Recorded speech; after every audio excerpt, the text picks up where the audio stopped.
Good morning all of you. આજે આપણો lecture number 9 અને આપણે ગઈકાલે જે ચર્ચા કરી તે મુજબ પ્રોનાઉન્સ શરૂ કરેલું અને વેરિયસ ટાઈપ ઓફ પ્રોનાઉન્સ આપણે શીખી પણ લીધું. હવે એની અંદર આપણે ચર્ચા કરવા જઈ રહ્યા છીએ. તો આપણે ગઈકાલે થોડીક ઝલક એની જોઈ હતી, તો કે કર્તા વિભક્તિ, કર્મ વિભક્તિ અને સંબંધક વિભક્તિ. આ ત્રણ આપણે ભાગ પડે છે જે તમે લગભગ જાણો જ છો. હવે આ ત્રણ ભાગમાં કર્તા વિભક્તિને આપણે નોમિનેટિવ કેસ કહીશું, કર્મ વિભક્તિને ઓબ્જેક્ટિવ કેસ કહીશું અને સંબંધક વિભક્તિ જે છે એને પોઝેસિવ કેસ કહીશું. હવે આપણે એને વન બાય વન પૂર્ણતઃ સમજવાનો પ્રયત્ન કરીએ. તો પહેલું આપણી જોડે છે, સમજો, ફર્સ્ટ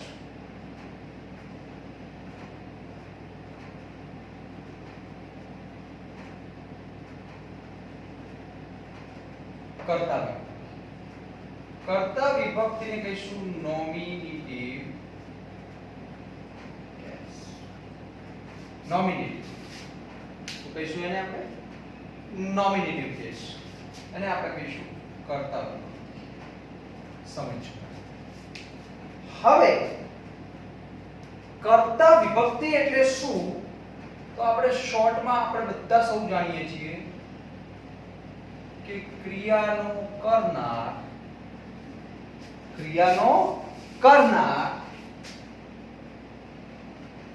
ક્રિયાના કરનારને આપણે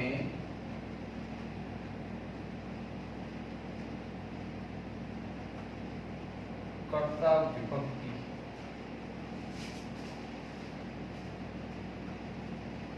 તરીકે ઓળખીએ છીએ.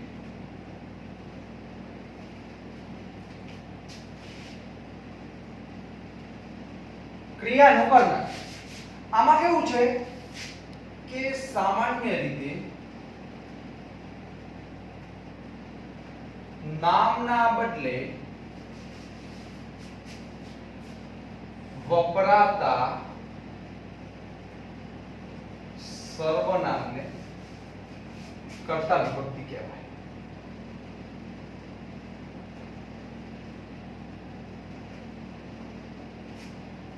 હવે કેવી રીતે? તો ક્રિયાનો કરનાર એને આપણે સામાન્યતઃ કર્તા વિભક્તિ તરીકે કરીએ છીએ, પણ નામના બદલે શું વપરાય છે? સર્વનામ. સર્વનામ આપણે જાણી ગયા છીએ ગઈકાલે. તો સર્વનામમાં આપણે કર્તા તરીકે I, you, we, they, he, she, it આ આપણા કર્તા હતા. જોઈએ એના એક્ઝામ્પલ એટલે વધારે આઈડિયા આવે.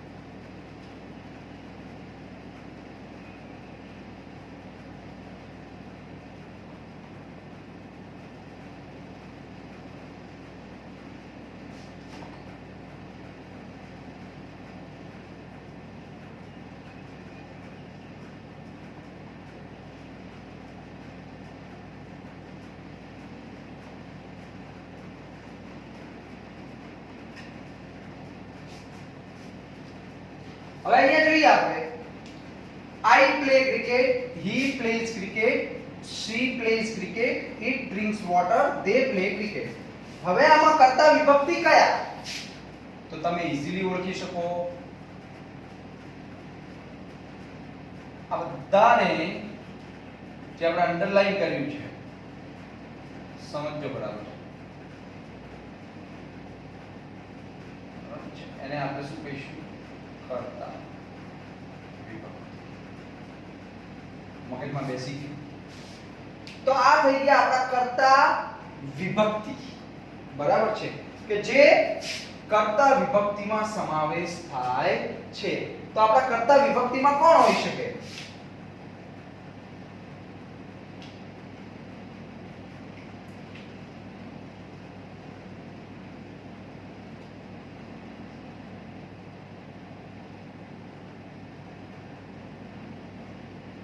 કર્તા વિભક્તિમાં કોણ હોઈ શકે?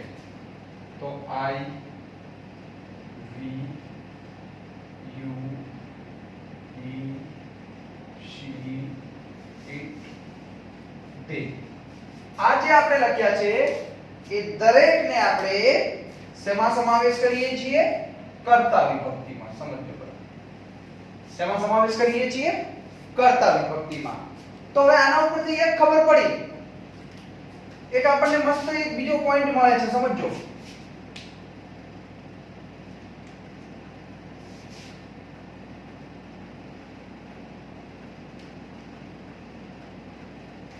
કે સામાન્ય રીતે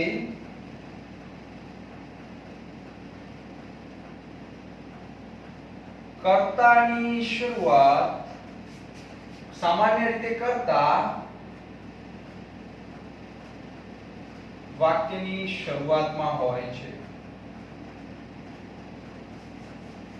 એવું જરૂરી નથી કે દરેક શબ્દ એ કર્તા જ હોય. સમજો, સામાન્ય રીતેની વાત છે. બરાબર છે? કોઈ વાર ફેરફાર પણ થાય છે, એ પણ આપણે સમજીશું. પણ આ થઈ ગઈ આપણી કર્તા વિભક્તિ. આ દરેક જે મેં અંડરલાઈન કર્યા છે, આ દરેક આપણા કર્તા છે, જેનો સમાવેશ કર્તા વિભક્તિમાં થાય છે. હું માનું છું કે આ એકદમ ઈઝી છે, આપણે ભણી જ ગયા છીએ, પણ એક રિવાઇઝ કરીએ છીએ. તો ફટાફટ લખી નાખો, જલ્દી લખો, સ્પીડમાં.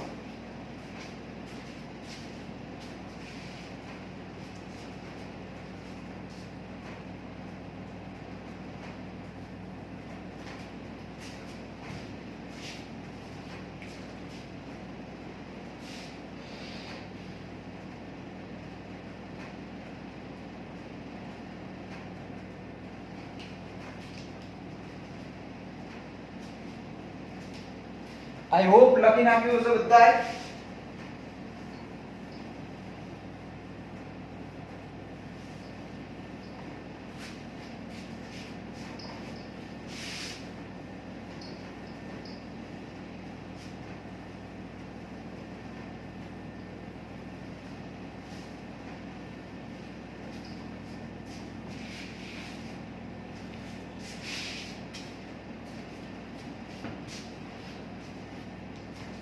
બીજા નંબરમાં આવે છે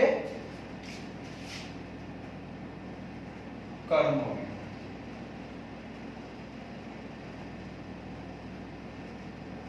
કર્મ વિભક્તિ એટલે ઓબ્જેક્ટિવ કેસ.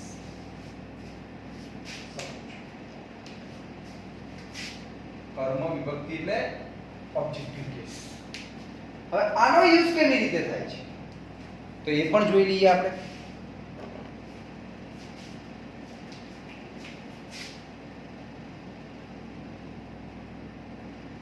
તો કે જેને અનુલક્ષીને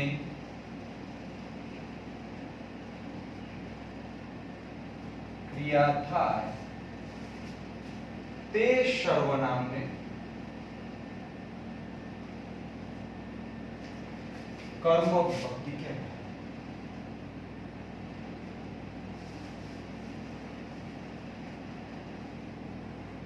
જેને અનુલક્ષીને ક્રિયા થાય એને આપણે શું કહીશું? કર્મ વિભક્તિ. હવે જોઈએ કેવી રીતે એ ક્રિયા થાય છે.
તો હવે જુઓ અહીંયા સૌપ્રથમ આપણે કર્તા વિભક્તિની જે હમણાં આપણે શીખી ગયા તો બરાબર સમજો આ જે છે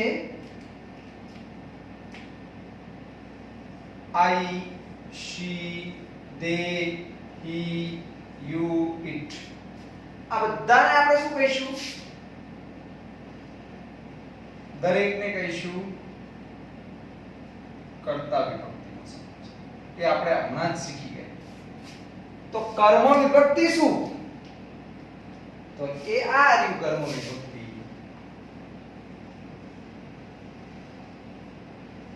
આ બધા કર્મ વિભક્તિ છે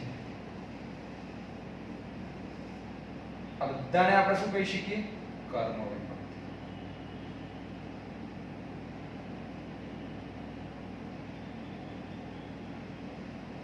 મગજમાં બેસી ગયું તો હવે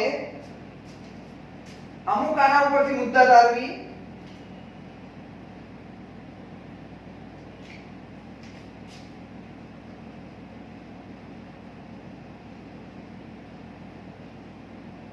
કર્મ વિભક્તિ કર્મ વિભક્તિમાં શું હોઈ શકે મી us you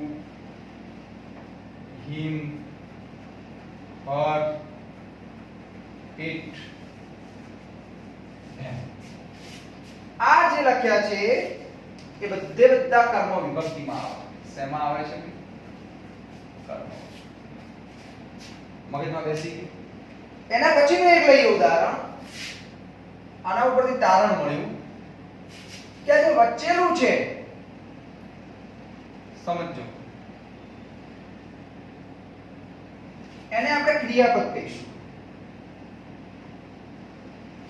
કહેવાય છે એ પણ આપણે આગળ સમજવાનું છે પણ હમણાં પૂરતું સમજી લો આ ક્રિયાપદ છે તો જુઓ કર્તા વિભક્તિ ક્રિયાપદની આગળ આવે છે એટલે કે પહેલા આવે છે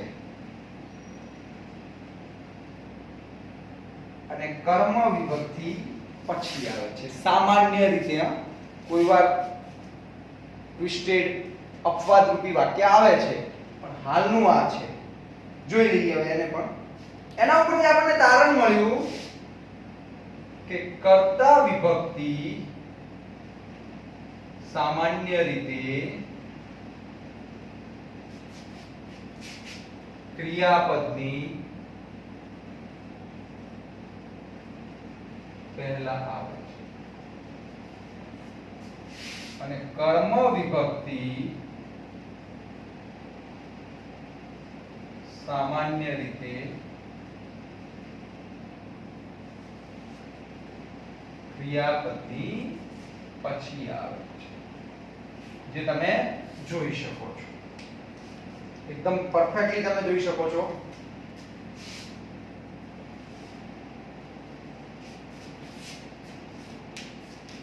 આ કર્તા વિભક્તિ ક્રિયાપદ આ રહ્યું એના પહેલા આવે છે આ કર્મ વિભક્તિ ક્રિયાપદ આ છે એના પછી આવે છે ખબર પડી ગઈ કર્મ વિભક્તિ બસ આટલું જ લખી નાખો ફટાફટ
આ દરેક લખી નાખ્યું હશે.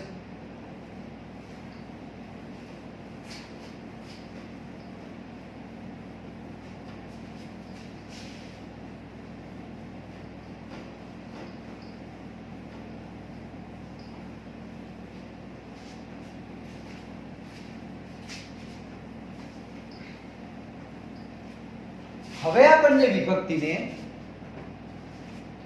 આપણે એક કોષ્ટક દ્વારા સમજીએ. કર્તા અને કર્મ વિભક્તિને આપણે એક મસ્ત કોષ્ટક દ્વારા સમજવાનો પ્રયત્ન કરીએ.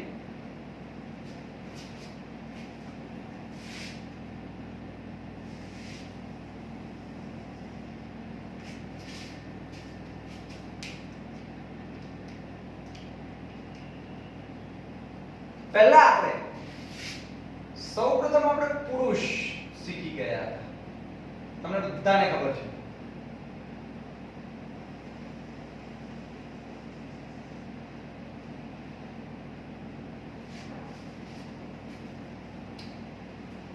તો પુરુષમાં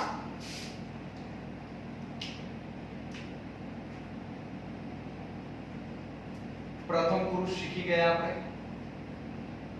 એટલે કે ફર્સ્ટ પર્સન શીખી ગયા. હવે પ્રથમ પુરુષની વાત કરીએ એના પહેલા આજે આપણે શું શીખવા જઈ રહ્યા છીએ એની પણ ચર્ચા જરૂરી છે. તો આજે આપણે કર્તા વિભક્તિ એટલે કે નોમિનેટિવ કેસ અને બીજું આપણે શીખવા જઈ રહ્યા છીએ કર્મ વિભક્તિ એટલે કે ઓબ્જેક્ટિવ કેસ. સમજો બરાબર. આ બંને વસ્તુ આપણે શીખવા જઈ રહ્યા છીએ. શું? કર્તા વિભક્તિ, કર્મ વિભક્તિ. ઓકે. હવે કર્તા વિભક્તિ અને કર્મ વિભક્તિમાં પણ ભાગ પડે છે. તો કે સર એ વળી કયા ભાગ? એ પણ જોઈ લઈએ.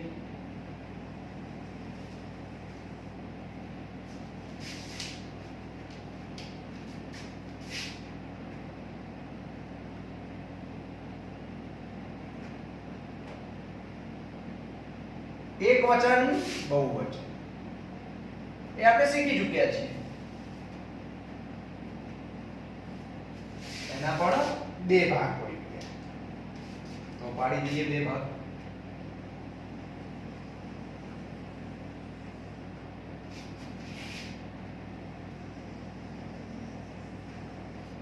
ઓકે. હવે આપણે જોઈએ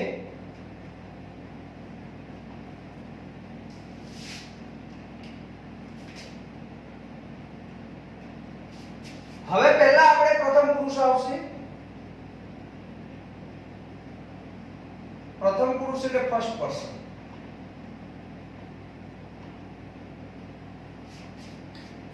હવે એક વચન ફર્સ્ટ પર્સન તમે બધા જાણો છો. આઈ આ કર્તા વિભક્તિ છે. જોજો અહીંથી કર્મ વિભક્તિ ચાલુ. હવે આનું બહુવચન આપણે શીખી ગયા છીએ. શું? વી, અમે, આપણને.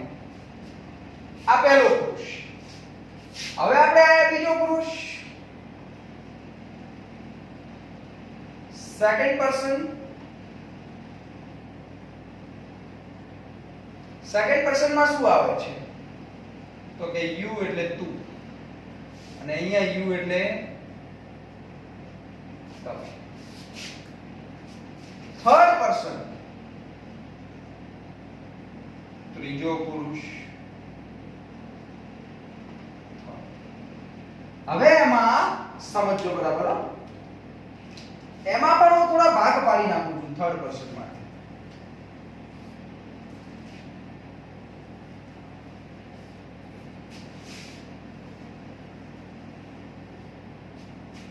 થર્ડ પર્સન માં આપણે ભાગ કેવી રીતે પાડીએ તો બરાબર સમજો. નર જાતિ, નારી જાતિ,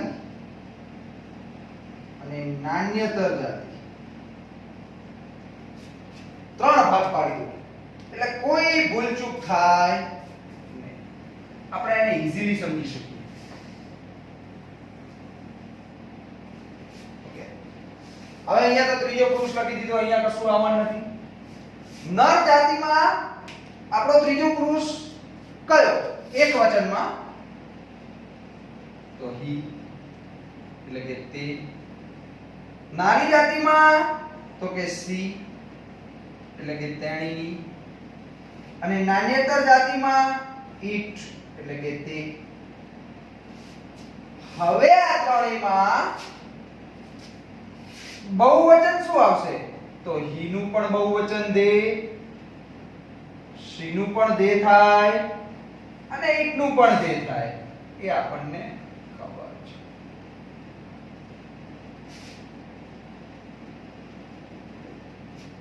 બરાબર છે? મતલબ ત્રણેયમાં ત્રીજો પુરુષ બહુવચન દે જ થાય. આ આપણે ગઈકાલે પણ ચર્ચા કરી ચૂક્યા છીએ. હવે અહીંયા કર્મ વિભક્તિમાં આવીએ છીએ તો સમજીએ. અહીંયા આપણું સમજો બરાબર. આ એક વચન આઈ છે કર્તામાં, તો કર્મમાં એક વચન આઈ નું શું થાય છે? તો કે મી થાય છે. સિમ્પલ. યુ નું યુજ થાય છે. તમે એક વચનની વાત કરું છું, આ અહીંયા લાગુ પડે. એક વચન તો એક વચન જુઓ, આ બંનેની વાત છે. આઈ નું કર્મ, પ્રશ્ન પૂછું કે આઈ નું ભાઈ કર્મ, તો કે મી. યુ નું કર્મ યુ, હી નું કર્મ હિમ, તને અથવા તેને, જે બી લખો. સી નું કર્મ હર, તેણીની. તેણીના, તેણીની નથી. ઈટ નું કર્મ ઈટ જ થાય. મગજમાં બેસી ગયું ભાઈ? આ વાત થઈ ગઈ કર્મની. પહેલું કોષ્ટક અને ત્રીજું કોષ્ટક જે આપણે ભાગ પાડ્યો છે, આ એક વચન પહેલો નંબર અને આ ત્રીજો નંબર, આ બંને સંબંધિત છે. અહીંથી અહીંયા જોઈન થાય છે. આને આને રિલેશન છે. કે ભાઈ અહીંયા હું બાજુમાં લખું એટલે થોડું ખબર પડે. હું પ્રશ્ન પૂછું કે સાહેબ આઈ આપેલું છે, આઈ નું કર્મ શું થશે? તો આન્સર શું મળશે? મી. યુ નું કર્મ તો કે સાહેબ યુ. હી નું કર્મ હિમ. સી નું હર. ઈટ નું ઈટ. મગજમાં બેસી ગયું? તો આ એક વચન. હવે આ જ રીતે આ જે બહુવચન છે એનું બહુવચન કર્મ થાય તો કે વી નું કર્મ અસ, અમને અથવા આપણને, જે બી લખીએ. યુ નું કર્મ યુજ થાય, તમને. બહુવચન. તમે તો તમને. અહીંયા દે આપ્યું છે, બધાનું સેમ જ થાય. them, them, them. એટલે કે તેઓને, તેઓને, તેઓને.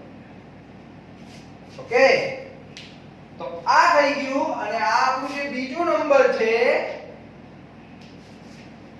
આ બીજા નંબર વાળું બહુવચન છે એ કનેક્ટેડ ચોથું. બીજું मतलब एकी संख्या સાથે એકી સંખ્યા, બેકી સંખ્યા સાથે બેકી સંખ્યા. આપણે અહીંયા જનરલી ભેગું શીખીએ, સમજો. અહીંયા આપણે જનરલી જો ભેગું શીખીએ, આખે આખું આ કોષ્ટકનું તારણ ભેગું શીખીએ તો કેવી રીતે? જો સિમ્પલમાં આ કરતા આ કર્મ, વિભક્તિ લખવાની જરૂર નથી. તો કે આઈ, આઈ નું કર્મ મી, યુ નું કર્મ યુજ થાય, હી નું કર્મ હિમ થાય, શી નું કર્મ હર થાય, ઇટ નું કર્મ ઇટ જ થાય. હવે વી થી લઈએ. વી નું કર્મ અસ થાય, યુ નું યુ આવી ગયું, દે નું કર્મ ધેમ થાય. બસ આ વસ્તુ યાદ રાખવાનું છે. જે આપણે કોષ્ટક રૂપી શીખ્યા છીએ એનું તારણ કાઢતા આપણને મળે છે કે આટલું કમ્પલસરી યાદ રાખવો એટલે કોષ્ટક યાદ રહી જાય. કમ્પ્લીટ, એકદમ સિમ્પલ. પપ્પુ લખી નાખો.